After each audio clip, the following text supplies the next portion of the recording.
ಮನಸ್ಸು ವಿಕಾರವಾದಾಗ ಮೈ ವಿಕಾರವಾಗ್ತದೆ. ಅದರ ಹಿಂದೆಯೇ ವೇಷಭೂಷಗಳು ಕೂಡ ವಿಕಾರವಾಗ್ತವೆ.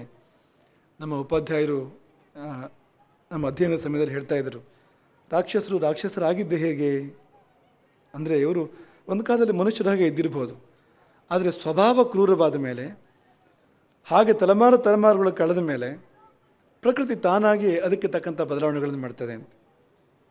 ಕೊರೆದ ಅಡೆಗಳೋ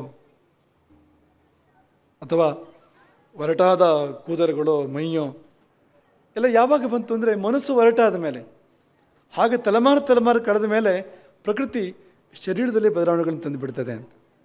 ಅದು ಸಹಜ. ಅದು ಅಂತ ಪ್ರಕೃತಿ ಹೇಗಿರ್ತದೆ ಅಂದರೆ, ನಮ್ಮ ಮನಸ್ಸಿಗೆ ತಕ್ಕಂತೆ ನಮ್ಮ ದೇಹವನ್ನು ರೂಪಿಸುವಂಥದ್ದು ಪ್ರಕೃತಿ. ಹಾಗಾಗಿ ರಾಕ್ಷಸರ ಮನಸ್ಸು ಅಂಥದ್ದು, ಮೈಯು ಅಂಥದ್ದು, ವೇಷಭೂಷಣಗಳು ಕೂಡ ಅಂಥದ್ದು. ಕೆಲವರು ರಥವೇರಿ ರಾವಣನನ್ನು ಹಿಂಬಾಲಿಸಿದರು, ಕೆಲವರು ಮದಿಸಿದ ಆನೆಗಳನ್ನು ಏರಿದರು, ಇನ್ನು ಕೆಲವರು ಕುಣಿದು ನೆಗೆದು ಸಂಚರಿಸ್ತಕ್ಕಂಥ ಅಶ್ವಗಳನ್ನು ಏರಿದರು. ಕುಣಿಯುತ್ತಾ ಸಾಗುತ್ತಿದ್ದಂಥ ಅಶ್ವಗಳ ಮೇಲೆ ಕುಳಿತು ಕೆಲವರು ಪ್ರಯಾಣ ಮಾಡಿದರು. ಆ ಕ್ಷಣದಲ್ಲಿ 1000 ಕೊಂಬುಗಳು ಮೊಳಗಿದುವಂತೆ ಒಮ್ಮೆಗೆ. ತತಸ್ತೂರ್ಯ ಸಹಸ್ರಾಣಾಂ ಸಂಜಜ್ಞೆ ನಿಸ್ವನೋ ಮಹಾ. ಹೇಗಿರ್ಬೋದು? 1000 ಕೊಂಬುಗಳು. ಕೊಂಬು ಅಂದರೆ ಏನು? ಅದು ಅರ್ಧಚಂದ್ರಾಕೃತಿಯಲ್ಲಿರ್ತದೆ, ಮೂಲದಲ್ಲಿ ಚಿಕ್ಕದು, ಬರ್ತಾ ದೊಡ್ಡದಾಗ್ತದೆ. ಅದು ಯುದ್ಧದಲ್ಲಿ ಅಥವಾ ರಾಜಪರಿವಾರದಲ್ಲಿ ಹೆಚ್ಚಾಗಿ ಬಳಕೆ ಆಗ್ತಕ್ಕಂಥದ್ದು. ಅಂಥ ಕೊಂಬು ಎಂಬ ವಿಶೇಷವಾಗಿರ್ತಕ್ಕಂಥ ಒಂದು ವಾದ್ಯ ತೂರ್ಯ ಎಂಬುದಾಗಿ ಸಂಸ್ಕೃತದಲ್ಲಿ ಅದನ್ನು ಕರೆದಿದ್ದಾರೆ. 1000 ತೂರ್ಯಗಳು ಒಟ್ಟಿಗೆ ಮೊಳಗಿದವು ಅಂತಂದರೆ ಹೇಗಿದೆ ಸಂದರ್ಭ ನೋಡಿ ಅಂತ. ತುಮುಲ ಶಂಖ ಶಬ್ದಶ್ಚ, ಜೊತೆಗೆ 1000 ಶಂಖಗಳು ಕೂಡ ಮೊಳಗಿದವು. ಊರಿಗೆ ಗೊತ್ತಾಗಬೇಕು, ರಾವಣನು ಸಭೆಗೆ ಹೊರಟಿದ್ದಾನೆ, ರಾಜನು ರಸ್ತೆಗೆ ಬಂದಿದ್ದಾನೆ ಎಂಬುದು ರಾಜಧಾನಿಗೆಲ್ಲ ಗೊತ್ತಾಗಬೇಕು. ಹಾಗೆ ಸ ನೇಮಿ ಘೋಷೇಣ ಮಹಾನ್ ಸಹಸಾಭಿವಿನಾದಯನ್, ತನ್ನ ರಥಚಕ್ರದ ಘೋಷದಿಂದ ದಿಕ್ಕುಗಳಲ್ಲಿ ಪ್ರತಿಧ್ವನಿಯನ್ನು ಎಬ್ಬಿಸುತ್ತಾ ಆ ಶ್ರೀಮಂತ ರಾಜಮಾರ್ಗವನ್ನು ಪ್ರವೇಶ ಮಾಡ್ತಾನೆ ರಾವಣ. ತನ್ನ ಮಹಾರಥವನ್ನೇರಿ ಅವನ ತಲೆಯ ಮೇಲೆ ಬೆಳ್ಗೊಡೆ ಶ್ವೇತಛತ್ರವನ್ನು ಹಿಡಿದಿದ್ದಾರೆ. ಹುಣ್ಣಿಮೆಯ ಚಂದ್ರನನ್ನು ಹೋಲುವ ಚಂದದ ಶ್ವೇತಛತ್ರವನ್ನು ಅವನ ತಲೆಯ ಮೇಲೆ ರಾಕ್ಷಸ ಭಟರು ಹಿಡಿದಿದ್ದಾರೆ. ಅತ್ತ ಇತ್ತ ಚಾಮರ ವ್ಯಜನಗಳು, ಸ್ಫಟಿಕದ ಹಿಡಿಕೆ ಮತ್ತು ಸ್ವರ್ಣಾಲಂಕಾರವಿರತಕ್ಕಂಥ ಚಾಮರ ಮತ್ತು ವ್ಯಜನಗಳನ್ನು ಅತ್ತ ಇತ್ತ ನಿಂತು ಬೀಸ್ತಾ ಇದ್ದಾರೆ ರಾವಣನಿಗೆ. ರಾವಣನು ರಸ್ತೆಯಲ್ಲಿ ಹೋಗ್ತಾ ಇದ್ದರೆ,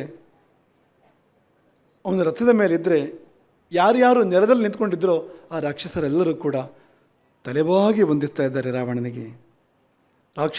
ರಾಕ್ಷಸಶ್ರೇಷ್ಠಂ ಶಿರೋಭಿಸ್ತಂ ವವಂದಿರೆ ಪೃಥಿವೀ ಸ್ಥಿತಾ ರಥಸ್ಥಂ ರಾವಣಂ ವವಂದಿರೆ.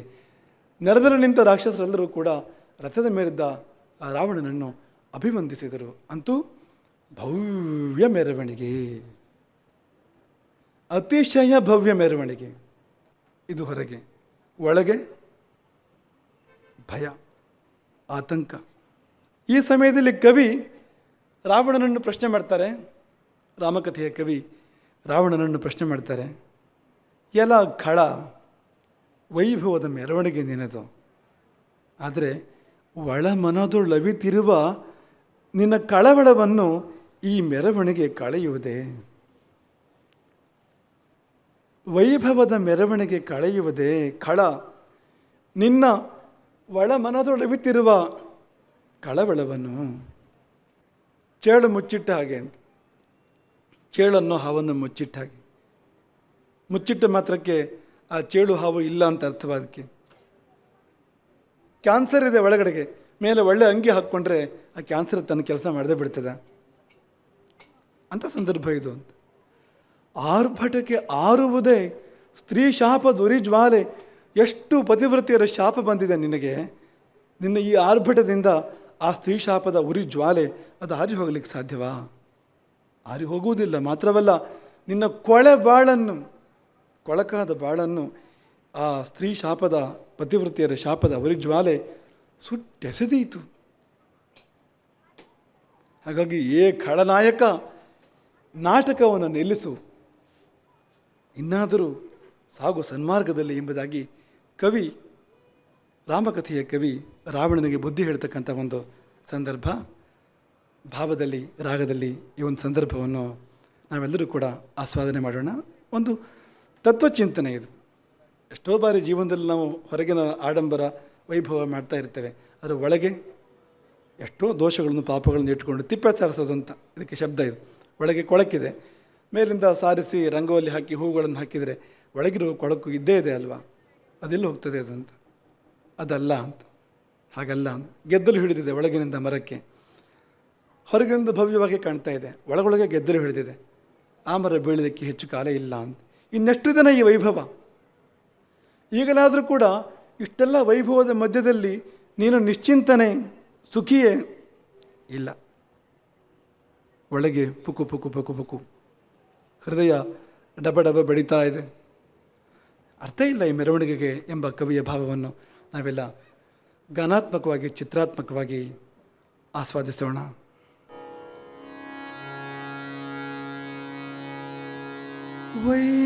ವೈಭವದ ಮೆರವಣಿಗೆ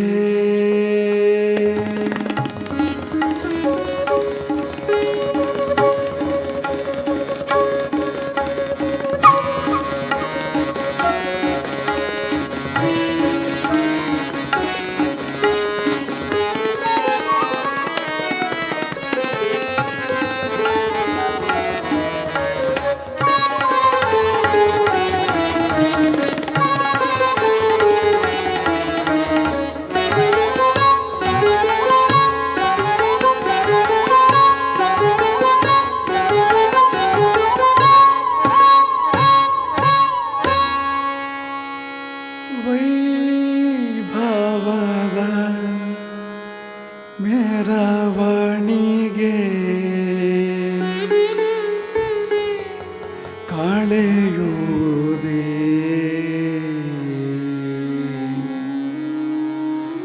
ಕಾಳ ನಿನ್ನ ಒಳ ಮನದೊಳವಿತಿರುವ ಕಾಳವಳವನು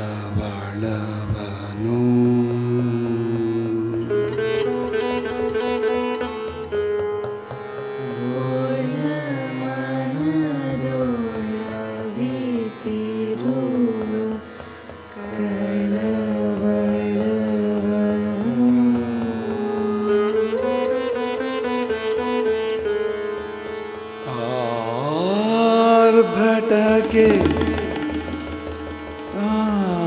ಆರುವುದೇ ಸ್ತ್ರೀ ಶಾಪ ದುರಿ ಜ್ವಾಲೆ ಸುಟ್ಟೆಸೆಯದೆ ನಿನ್ನ ಕೊಳೆ ಬಾಳನು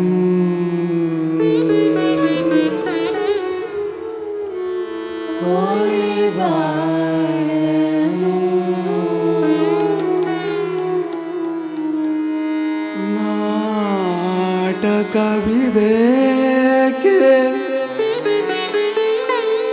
ಖಳನಾಯಕನೇ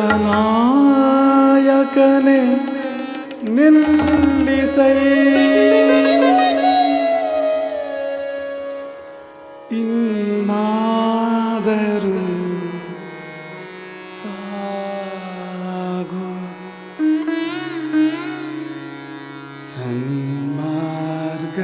ಸನ್ಮಾರ್ಗದಲ್ಲಿ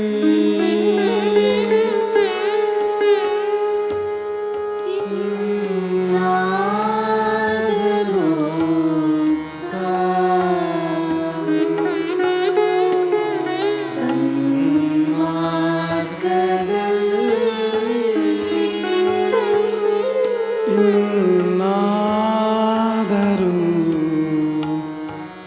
ಸಾಗು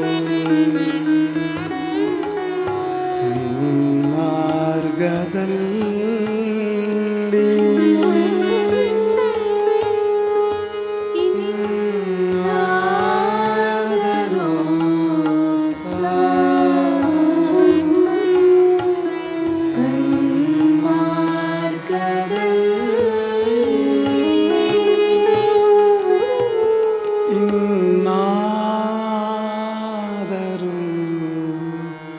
ಸಾಗು ಸನ್ಮಾರ್ಗದಲ್ಲಿ.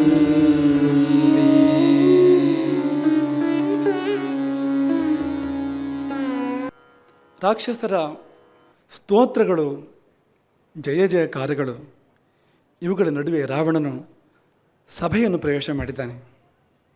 ಸಭೆಯಲ್ಲಿ ಬೆಳ್ಳಿಯ ಬಂಗಾರದ ಸ್ತಂಭಗಳು, ಸ್ಫಟಿಕದ ನೆಲ, ಅಂತಹ ಒಂದು ಭವ್ಯವಾಗಿರ್ತಕ್ಕಂಥ ಸಭಾಮಂಟಪ. ಒಂದು ವಿಶೇಷ ಏನು ಅಂದರೆ 600 ಪಿಶಾಚಗಳು ಆ ಸಭಾಮಂಟಪವನ್ನು ಕಾಯ್ತಾ ಇದ್ದುವಂತೆ. ತಾಂ ಪಿಶಾಚ ಶತೈಷಡ್ಭಿ ಅಭಿಗುಪ್ತಾಂ ಸದಾ ಶುಭಾಂ. ಸುತ್ತಮುತ್ತ ಸುತ್ತಿರ್ತಕ್ಕಂಥ 600 ಪಿಶಾಚಗಳು ಅಂತ.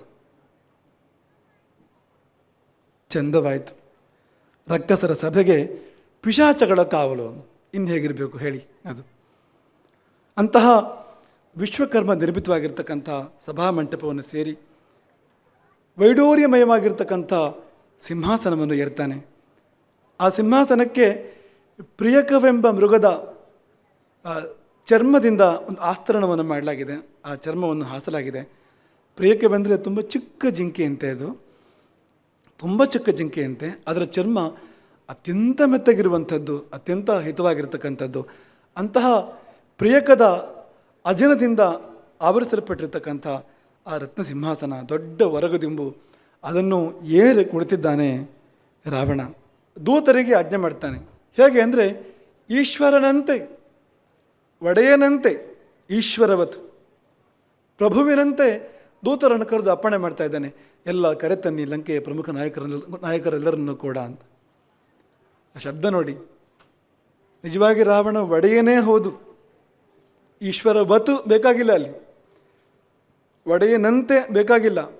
ಆದರೆ ಆ ಒಡೆತನ ಶಾಶ್ವತವಲ್ಲ, ಅದು ನಶಿಸಿ ಹೋಗ್ತಾ ಇದೆ, ಆ ಪ್ರಭುತ್ವ ಛಿದ್ರಗೊಳ್ತಾ ಇದೆ ಎಂಬುದನ್ನು ಸಂಕೇತ ಮಾಡುವಂತೆ ವಾಲ್ಮೀಕಿಗಳು ಈಶ್ವರವತ್ ರಾಜನಂತೆ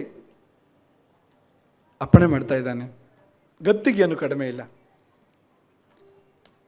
ಕರ್ಕೊಂಡು ಬನ್ನಿ ಎಲ್ಲರನ್ನು ಕೂಡ, ನಮ್ಮ ಪ್ರಮುಖ ನಾಯಕರನ್ನು, ಸೇನಾನಿಗಳನ್ನು, ಮಂತ್ರಿಗಳನ್ನು ಕರ್ಕೊಂಡು ಬನ್ನಿ. ಯಾಕೆಂದರೆ ಅತ್ಯಂತ ಮುಖ್ಯವಾದ ವಿಷಯ ಮಾತನಾಡಲಿಕ್ಕಿದೆ, ಅತ್ಯಂತ ಮಹತ್ವದ ವಿಷಯವೊಂದನ್ನು ಚರ್ಚೆ ಮಾಡಲಿಕ್ಕಿದೆ. ಯಾವುದಪ್ಪ ಅತ್ಯಂತ ಮಹತ್ವದ ವಿಷಯ ಅಂದರೆ, ಗುಟ್ಟಾಗಿ ಹೇಳೋದಾದರೆ ನಾರೀ ಚೌರ್ಯದ ಪರಿಣಾಮ. ಯಾರದ್ದೋ ಹೆಂಡತಿಯನ್ನು ಕದ್ದುಕೊಂಡು ಬಂದಿದ್ದರ ಪರಿಣಾಮವನ್ನು ಚಿಂತನೆ ಮಾಡಲಿಕ್ಕಿರುವಂಥದ್ದು. ಇದು ಮಹತ್ವದ ವಿಷಯ, ದೊಡ್ಡ ವಿಷಯ ಅಂತ. ಆದರೆ ಹಾಗೆ ಹೇಳುವಂತಿಲ್ವಲ್ಲ ಬಾಯ್ಬಿಟ್ಟು. ರಾವಣನ ಭಯ ಇದೆ ಎಲ್ಲರಿಗೂ. ರಾವಣನ ದೂತರು ಲಂಕೆಯಲ್ಲಿ ಸಂಚಾರ ಮಾಡ್ತಾರೆ, ಮನೆಗಳನ್ನು ಪ್ರವೇಶ ಮಾಡ್ತಾರೆ, ಪ್ರಮುಖ ನಾಯಕರ ಮನೆಗಳನ್ನು ಪ್ರವೇಶ ಮಾಡ್ತಾರೆ. ಅವರೆಲ್ಲರನ್ನೂ ಕೂಡ ಸಭೆಗಾಗಿ ಆಮಂತ್ರಣ ಮಾಡ್ತಾ ಇದ್ದಾರೆ. ಯಾರೋ ಊಟ ಮಾಡ್ತಾಯಿದ್ರು, ಯಾರೋ ತಿಂಡಿ ತಿಂತಾಯಿದ್ರು, ಯಾರೋ ಮಲಗಿದ್ರು, ಯಾರೋ ವಿಹರಿಸ್ತಾ ಇದ್ರು. ಈ ಕ್ಷಣ ಹೊರಟು ಬರಬೇಕು, ರಾಕ್ಷಸೇಂದ್ರನ ಅಪ್ಪಣೆಯಾಗಿದೆ, ತಡ ಮಾಡದೆ ಹೊರಟು ಬರಬೇಕು ಎಂಬುದಾಗಿ ಎಲ್ಲರನ್ನೂ ಪ್ರಚೋದನೆ ಮಾಡ್ತಾ ಇದ್ದಾರೆ. ಲಂಕೆಯ ಎದ್ದು ಬಂದಿತು ಎಂದರೆ ತಪ್ಪಿಲ್ಲ. ಕ್ಷಣ ಮಾತ್ರದಲ್ಲಿ ಲಂಕೆಯ ರಾಜಮಾರ್ಗವು ರಥಾಕೀರ್ಣವಾಯಿತು. ಅಲ್ಲಿ ಆನೆಗಳು, ಕುದುರೆಗಳು, ರಥಗಳು, ಪದಾತಿಗಳು ಗಿಜಿಗಿಜಿಗುಡುವಂತೆ ಆಯಿತು. ಎಲ್ಲ ಹೊರಟಿದ್ದಾರೆ ಸಭಾಸ್ಥಾನದ ಕಡೆಗಾಗಿ. ಕೆಲವರು ರುಚಿರವಾದ ರಥವೇರಿ, ಕೆಲವರು ಮದಿಸಿದ ಕುದುರೆಗಳನ್ನೇರಿ, ಇನ್ನು ಕೆಲವರು ಆನೆಗಳನ್ನೇರಿ, ಮತ್ತು ಕೆಲವರು ಪದಾತಿಗಳಾಗಿ. ಇದೇ 4 ಚತುರಂಗ ಅಂತ. ಎಲ್ಲರೂ ಹೊರಟಿದ್ದಾರೆ. ಸಭಾಮಂಟಪದ ಬಾಗಿಲಿನಲ್ಲಿ ವಾಹನಗಳನ್ನು ನಿಲ್ಲಿಸಿ ಕಾಲ್ನಡಿಗೆಯಲ್ಲಿ ಎಲ್ಲರೂ ಪ್ರವೇಶ ಮಾಡ್ತಾ ಇದ್ದಾರೆ ಸಭಾಮಂಟಪವನ್ನು. ರಾವಣನ ಕಾಲಿಗೆ ಬಿದ್ದಿದ್ದಾರೆ. ರಾವಣನು ಅವರಿಗೆ ಪ್ರತ್ಯಾಧಾರವನ್ನು ಕೊಟ್ಟಿದ್ದಾನೆ. ಕಾಲಿಗೆ ಬಿದ್ದವರಿಗೆ ಬಂದ್ರ, ಯಾವಾಗ ಬಂದ್ರಿ, ಕೂತ್ಕೊಳ್ಳಿ ಎಂಬುದಾಗಿ ರಾಜೋಚಿತವಾದ ಪ್ರತಿವಚನವನ್ನು ಕೊಟ್ಟಿದ್ದಾನೆ. ಕೂತ್ಕೊಂಡ್ರಂತೆ ಎಲ್ಲರೂ ಕೂಡ. ಪೀಠೇಶ್ವನ್ಯೇ ಬೃಸೀಶ್ವನ್ಯೇ ಭೂಮೌ ಕೇಚಿದುಪಾವೇಶನ್. ಕೆಲವರು ಪೀಠಗಳಲ್ಲಿ ಕೂತ್ಕೊಂಡ್ರು, ಕೆಲವರು ಮನೆಗಳಲ್ಲಿ ಕೂತ್ಕೊಂಡ್ರು, ಕೆಲವರು ನೆಲದಲ್ಲಿ ಕೂತ್ಕೊಂಡ್ರು ಅಂತ. ಅವರವರ ಯೋಗ್ಯತೆಗೆ ಅನುಸಾರವಾಗಿ ಕೆಲವರಿಗೆ ಪೀಠ ಇತ್ತು, ಕೆಲವರಿಗೆ ಮಣೆ ಇತ್ತು, ಕೆಲವರಿಗೆ ಖಾಲಿ ನೆಲ ಇತ್ತು. ಕೂತ್ಕೊಂಡಿದ್ದಾರೆ.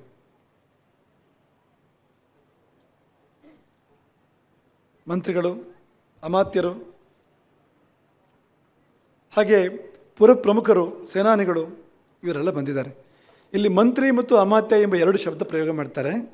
ಈ ಎರಡು ಶಬ್ದಕ್ಕೆ ವ್ಯತ್ಯಾಸ ಏನು ಅಂತಂದರೆ, ಅಮಾತ್ಯರು ಸದಾ ಜೊತೆಗಿರ್ತಕ್ಕಂಥವ್ರು, ಸಹ ಬರ್ತತೆ, ರಾಜನೊಟ್ಟಿಗೆ ಸದಾ ಇರ್ತಕ್ಕಂಥವ್ರು, ಎಲ್ಲ ರಾಜಕೀಯ ವ್ಯವಹಾರದಲ್ಲಿ ಸಲಹೆ ನೀಡುವವರು ಮಾತ್ರವಲ್ಲ, ರಾಜಾಜ್ಞೆಯನ್ನು ಹೊರಡಿಸಿ ಅದನ್ನು ಕಾರ್ಯರೂಪಕ್ಕೆ ತರ್ತಕ್ಕಂಥವ್ರು ಅಂತ. ಇವತ್ತಿನ ವ್ಯವಹಾರದಲ್ಲಿ ಇವರು ಎಕ್ಸಿಕ್ಯೂಟಿವ್ಸ್.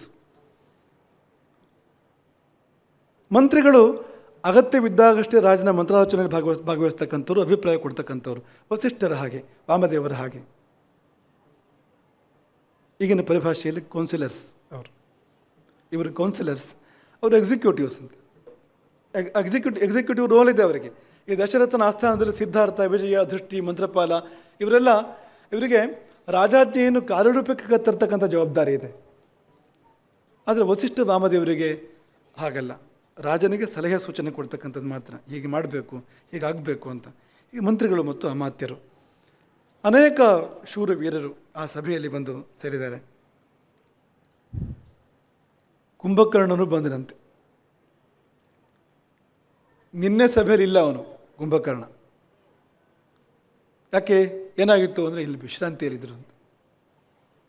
ದೀರ್ಘ ವಿಶ್ರಾಂತಿ, 6 ತಿಂಗಳ ವಿಶ್ರಾಂತಿ. ಅವನಂಥ ಸುಖ ಪುರುಷರು ಬೇರೆ ಯಾರೂ ಇಲ್ಲ. ಯಾಕೆಂದರೆ ಲಂಕೆ ಹೊತ್ತಿ ಉರಿದ್ರೂ ಗೊತ್ತೇ ಇಲ್ಲ ವಿಷಯ ಅಂತ. ಆರಾಮದಲ್ಲಿದ್ದ ಅಂತ ಕುಂಭಕರ್ಣ ಅಂತ. ನಿದ್ದೆಯನ್ನೇ ವರವಾಗಿ ಪಡೆದವನು.